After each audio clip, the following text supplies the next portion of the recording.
Hello guys, welcome to another video. Today I have something niche for you. We're going to flip through the vintage railway magazine.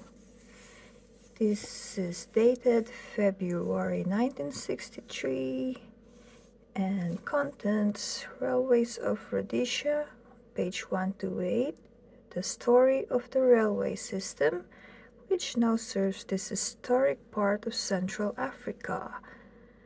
Type 4 diesels for BR, which is British Railways. I think on page 79, a lighter and faster mixed traffic locomotive for express passenger and fast freight services. And the Met in its prime, page 93. A story of railway expansion and conflict in the era of fierce competition under powerful personalities. So if you haven't made your coffee yet or cup of tea, go and make one now, post this video, and we'll be waiting for you. Okay, are you ready? Let's start. This video is quite niche, so it's a RAILWAYANA video which will particularly appeal to train researchers or RAILWAYANA fans. So we have an ad here, the Festinho Railway. Is that how you pronounce that? Centenary of Steam 1863 to 1963. Please acquaint your diary with the following. The Festinho Railway Society Annual General Meeting Special AGM Special will leave Paddington on Saturday, the 20th of April 1963, and will call at High Wycombe, Birmingham, Wolverhampton, Shrewsbury, and Ruabon, with connections from Liverpool and Manchester. Although there is now only diesel traction between Paddington and Wolverhampton, steam motive power throughout will be guaranteed.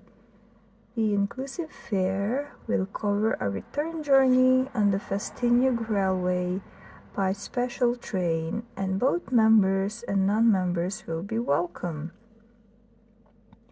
To ensure receipt of full details as soon as they are available, please enclose a stamped address envelope to Mr. H. T.S. Bailey, Woodlodge, Bourne, Bucks. The Festinho Railway Society Festival of Transport to mark the centenary of steam is being organized by the Midlands Group and will be held at Bingley Hall, Birmingham, from Monday 4th of March until Saturday 9th of March 1963. Most kindred societies will be represented, and there should be something to capture the attention of every enthusiast, whatever his interest.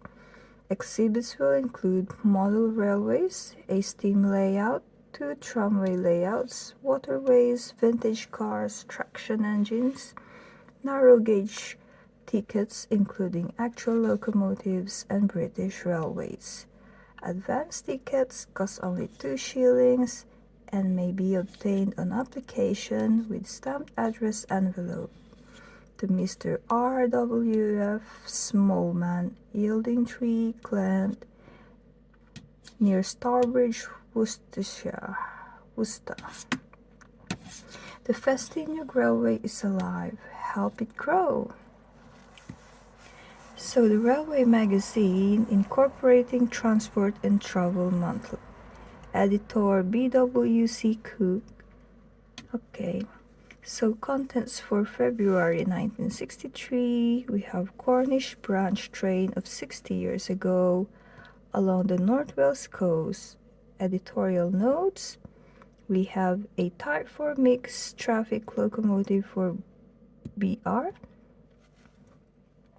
The Mid Wales Line HA Valence, the Llanidloes and Newton Railway Andrew Mackley, Stafford Station rebuilt, The Metropolitan in its Prime by Charles E. Lee, Crowd Control by Television at Holborn, British Locomotive Practice and Performance by O.S. Knock, The Railways of Rhodesia by P.J. Cooper, Letters to the Editor, Notes and News, The Why and the Wherefore, and Railway Literature.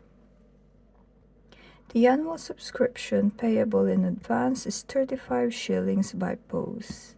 Tothill Press Limited, 33 Tothill Street, Westminster, London, SW1.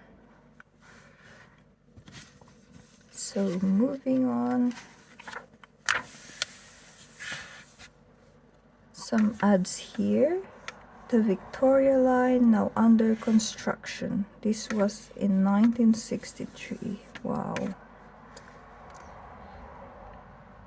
So, Oxford Circus to Victoria in 4 minutes, 11 stations with interchange to and from other lines, new ventilation techniques giving fresh air without drafts, direct link between Victoria, Oxford Circus, King's Cross and Euston to Green Park in 6 minutes, welded rails and soundproofing for smooth, quiet travel. Up to 32,000 passengers an hour in either direction. New trains with every device for speed and comfort. We have here the Railways of Switzerland, a 16-day holiday planned by us with the close cooperation of Swiss Federal Railways for people who are interested in railways or who wish to see behind the scenes of the great Swiss transport system. By the Ramblers Association Services Limited, London. We have the Railway Club, Holborn, London, and the Railway Correspondence and Travel Society, Southampton. So we have here a very nice looking plate from a photograph by courtesy of R. Barbary. Cornish branch train of 60 years ago, seen at Praise Station on the Gwynedd Road Helston line of the Great Western Railway in about 1904. Wow! The engine is 044 side tank number 35, that's your engine. Built at Swindon as an 042 saddle tank in 1890, altered in 1895, and withdrawn in 1906. So this is a Victorian train. Passenger services over the Helston branch ceased in November last.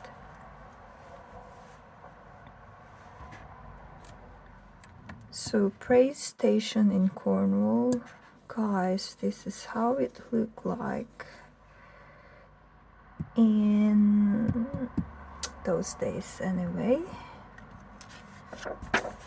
And another lovely plate from a photograph by J.R. Carter along the North Wales coast, Class 5 460, locomotive number 44687, fitted with Caprotti valve gear, departing from Bangor on a Holyhead Chester stopping train.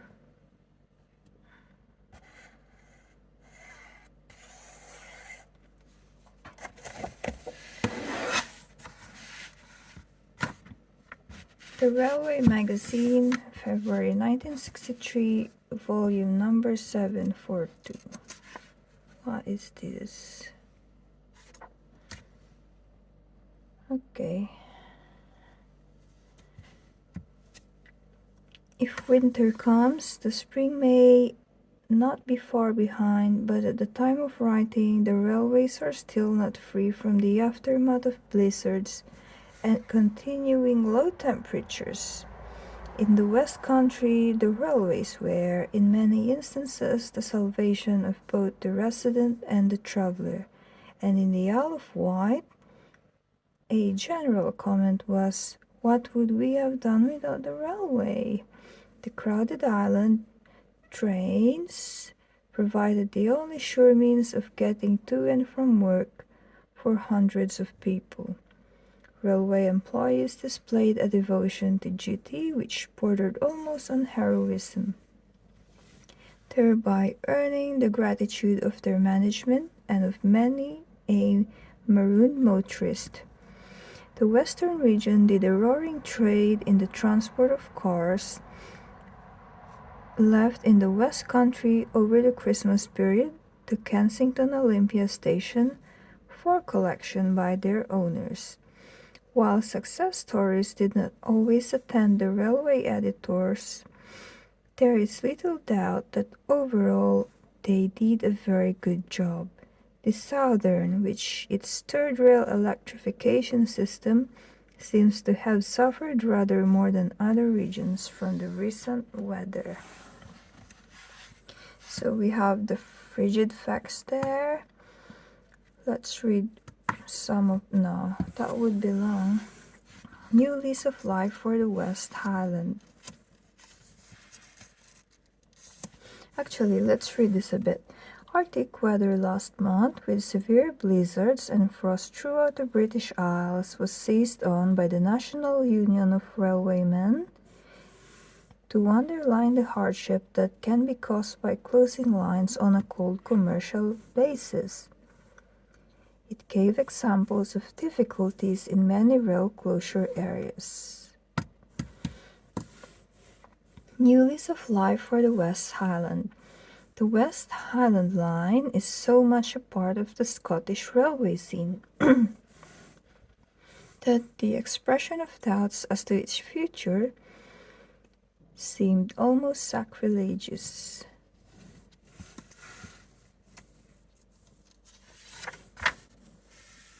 Steam still scores. In spite of the fact that nearly 200 steam locomotives have been scrapped in Scotland, it is still steam which provides the fastest ever regular services between Glasgow and Aberdeen. Flying Scotsman say, for a businessman to be vitally interested in branch line preservation is nothing new. But when Mr. Alan Pegler bought the Flying Scotsman LNER number 4472 for £3,000, he became the headline news and earned the gratitude of all those who knew or are interested in the great days of steam. Railway electrification. There is little doubt that the most important single undertaking on British railways today is the mainline electrification on the London Midland region from Manchester and Liverpool to Euston. Metropolitan Fare. London's present underground system stands as a monument to the foresight and tenacity of purpose of men of vision, and in the January and current issues of the Railway magazine, the centenary of the Metropolitan Railway has been dealt with at some length, while other journals, radio, and television programs have covered the event in brief or in varying detail. So we have here the Hawker Siddeley 2750 BHP Type 4 Cocoa diesel electric locomotive number D1500, built at the Brush Electrical Engineering Works in Loughborough. A Type 4 mixed traffic locomotive for British Railways. Let's just read the first paragraph. In the assessment of its motive power requirements, British Railways seems to be favouring the medium-space diesel engine and the latest Type 4 Cocoa diesel-electric locomotive to be delivered from the Brush Electrical Engineering Works of the Hawker Siddeley Industries Limited reflects this apparent preference. Number D1500 is the first of a series of 20 destined for service on the Great Northern Line of the Eastern region. Others will be built in British Railways workshops and at the Brush Works for service on the lines of the London Midland, North Eastern and Western regions.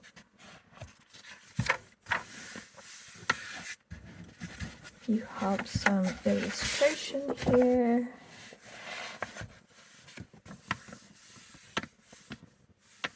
Okay, 19 tons, total weight in working order, 114 tons. 19 tons. Okay.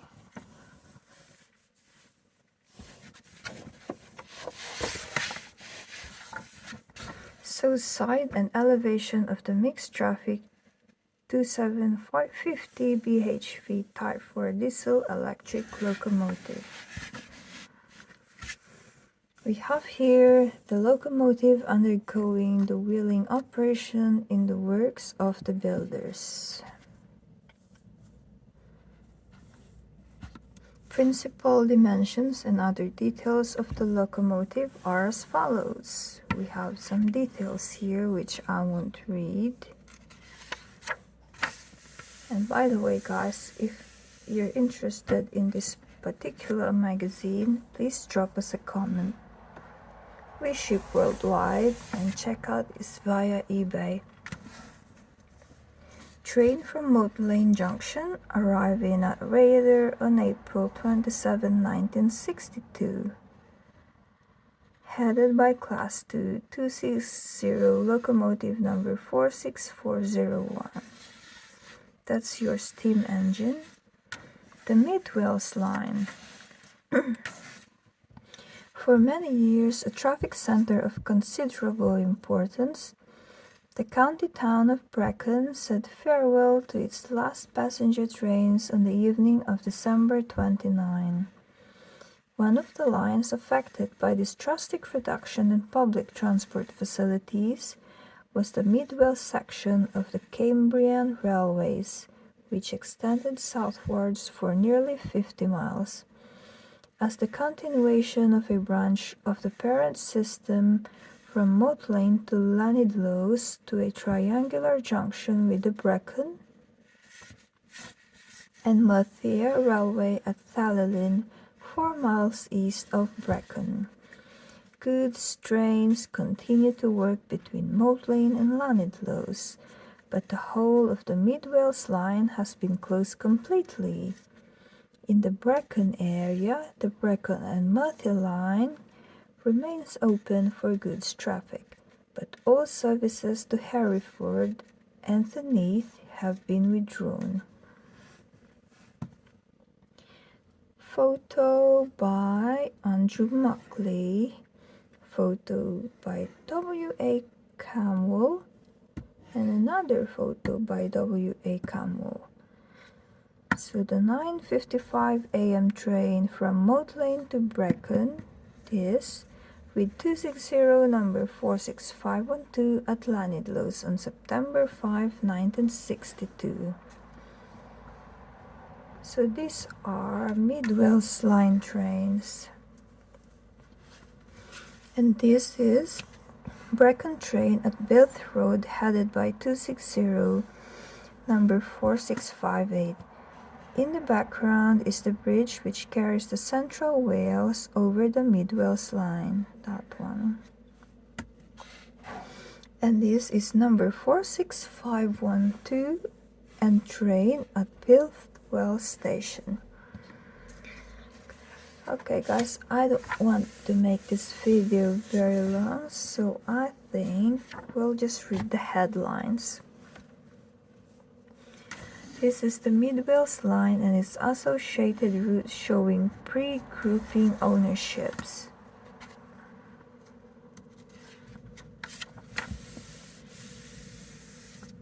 This is photo by Robert H. Tarleston, Irwood Station, as seen from the 1:20 p.m. Brecon to Moat Lane train on July 13, 1962. Photo W.A. Camwell, let me show you that. Number 46508 on a Brecon train at Three Cocks Junction. The Hereford line is on the right. This. Another photo courtesy W. Child, Midland Railway Hereford to Brecon freight train at Tallylin Junction, Brecon and Merthyr Railway, 70 years ago. The locomotive is 060 number 707, later 2599.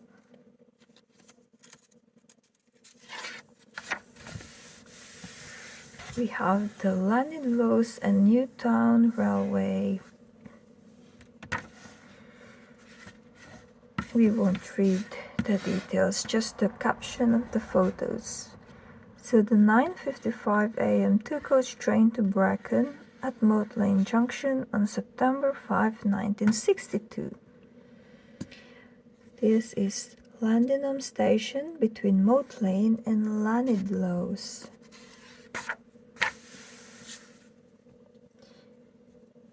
Exterior of the imposing station buildings at Llanidloes, this one.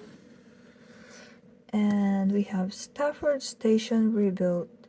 In the Liverpool-Manchester-London electrification scheme of the London Midland region of British Railways, the completion of Stage 3 embraced the rebuilding of Stafford Station, and on Monday, December 31st, the new station was officially opened, 1 week before the inauguration of the electric train service between Stafford, Crewe, Manchester and Liverpool.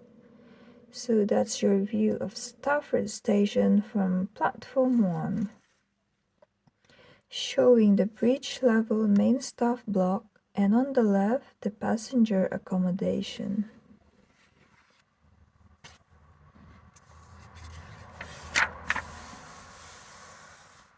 So here you can see some vintage cars. There's a Beetle there. The station front showing the extended canopy with cedar board fascia and the concourse and buffet entrances. And the fully mechanized ticket office viewed from the main concourse. The functional design with extensive use of glazing and fluorescent lighting is clearly apparent. The Metropolitan in its Prime by Charles E. Lee. So this is your Metropolitan train headed by Class B 440 locomotive number 55, built by Bayer, Peacock & Co. in 1880. And you have a chronological map of the inner circle and the London Underground Railways in the inner area.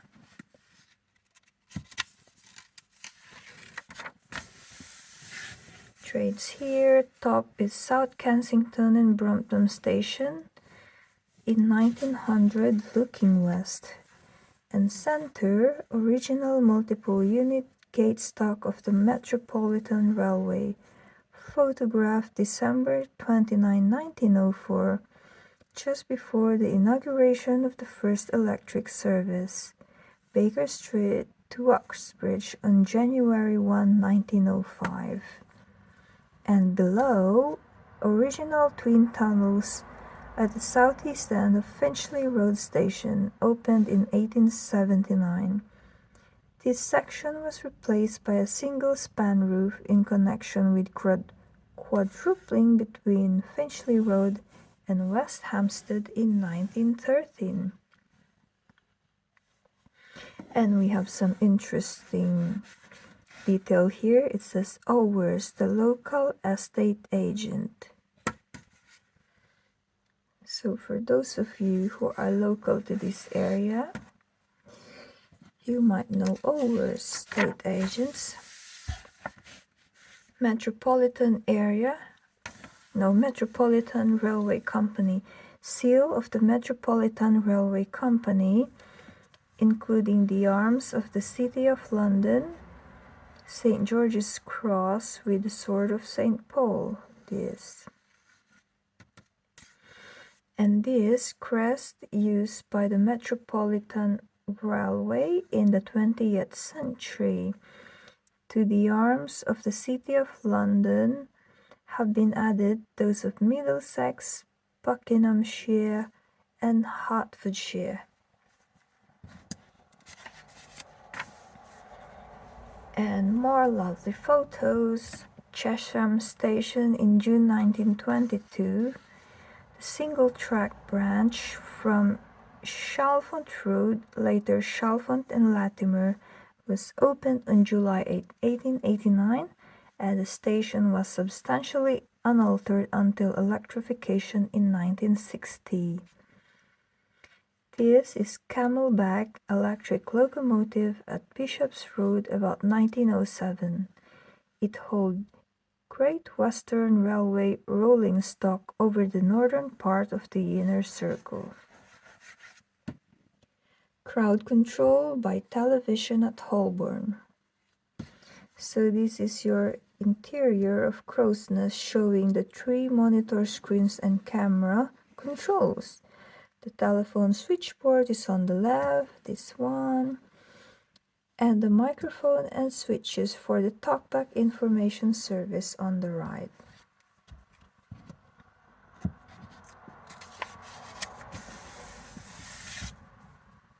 Adjustable camera over the eastbound Piccadilly line platform. And camera with pan and tilt apparatus mounted above the foot of the Piccadilly line escalators. Drainage innovations. To overcome track drainage problems where the impact of passing trains causes a wet clay subsoil to ooze upwards, polythene sheeting is being used by British Railways in a major formation renewal works. It shoves surplus rainwater into the drains. The overlaps of the rolls of polythene are sealed with adhesive above. And sandwiched in layers of sand, the film is protected against damage from sharp ballast. And below, row of scrap rail piles driven into the embankment, and tow wall of stone-filled walled mesh crates installed during drainage works following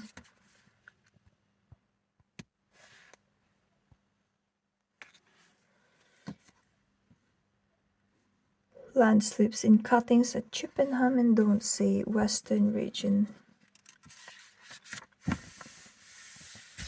Wintry prospects. I'm not gonna read everything. I'm getting tired. So this is a Shrewsbury Hereford freight train on the frosty afternoon of January 2. Euston's Platform 1 close. Have here demolition contractors have occupied Platform 1 at Euston Station, which is being completely rebuilt as part of the London Midland Region electrification scheme. And we have here Type 2 Bobo diesel number D5018 hauling the empty stock of the Mancunian out of Platform 1 at Euston and on September 7. And more photographs. Changes at Princess Risborough. Princess Risborough Station. So trains are changing. More trains at Risborough. Princess Risborough Station. Western withdrawals. The remaining passenger services to Brecon from Newport, Hereford and Moat Lane were added to recent Western region closures from December 31st.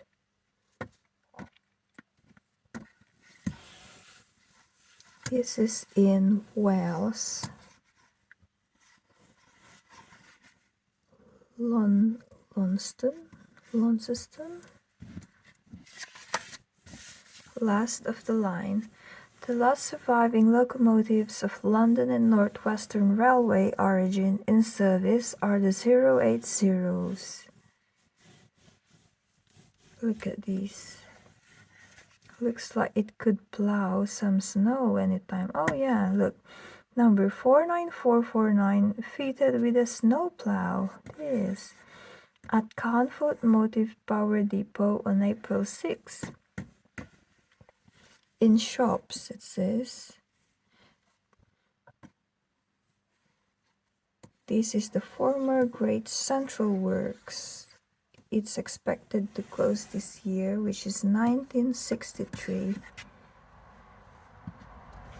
And the Green Arrow being restored to original L and ER condition for preservation in Doncaster Works on November 11.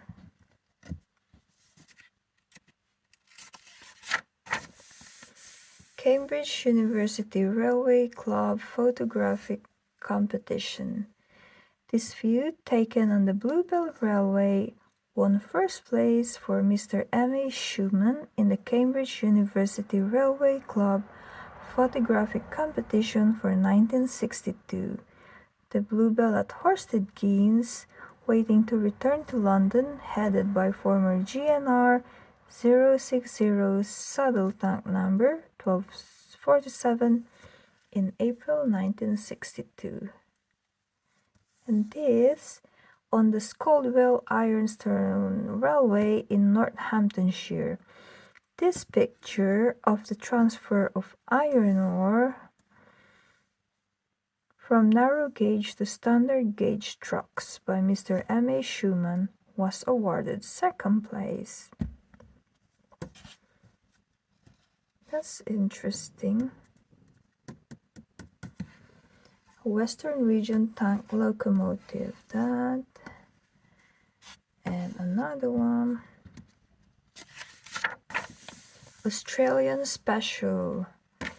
Commonwealth Railways NM Class 480 locomotive number 34 commencing the climb above out of Quorn to the summit of Peachy Ritchie Pass, and below near Saltia Station on the narrow gauge line to Port Augusta during a weekend tour organised by the South Australian Division of the Australian Railway Historical Society. British locomotive practice and performance. So this is Pinza at the Gravity Sand Dispensing Installation at Finsbury Park, Diesel Depot, Eastern Region.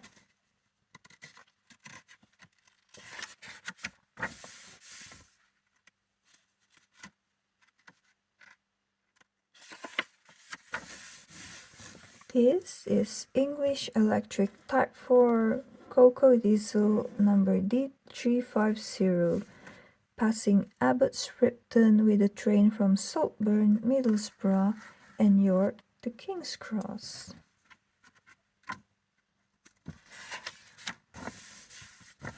The railways of Rhodesia and adjacent countries.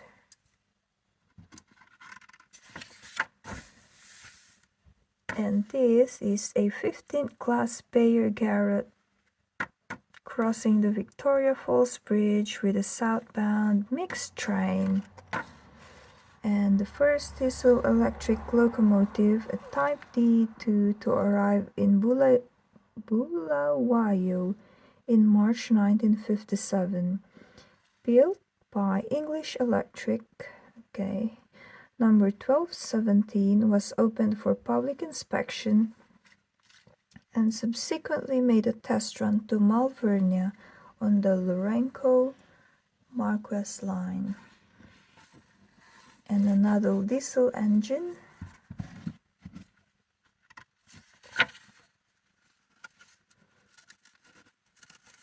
This video is quite long. Letters to the editor. Right, we're not gonna read that now. We have here last day of operation of steam tram at Haywood, Lancashire in 1888. Very Victorian.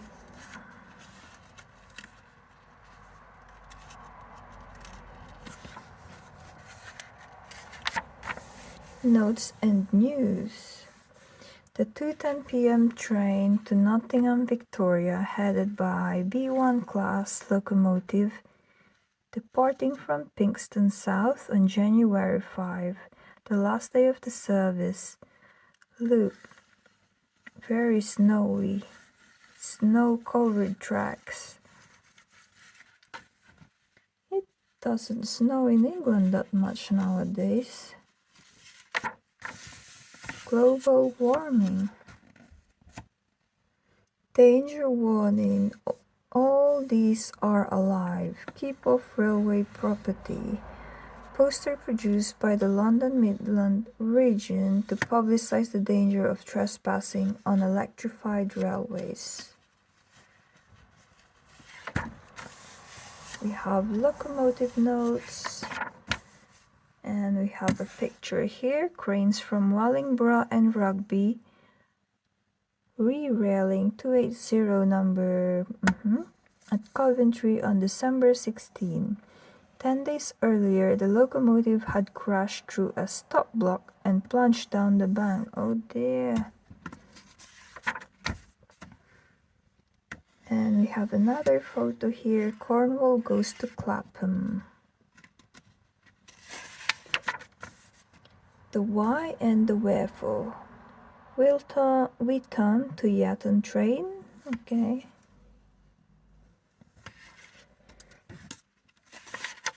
And we're nearing the end, guys. Railway literature, miscellaneous advertisements. Would be nice to read those. Locomotive management, some ads here, binding the railway magazine, and railway magazine binding cases. And we have, it says 1962 to 63 edition now on sale. You have the directory of railway officials and yearbook.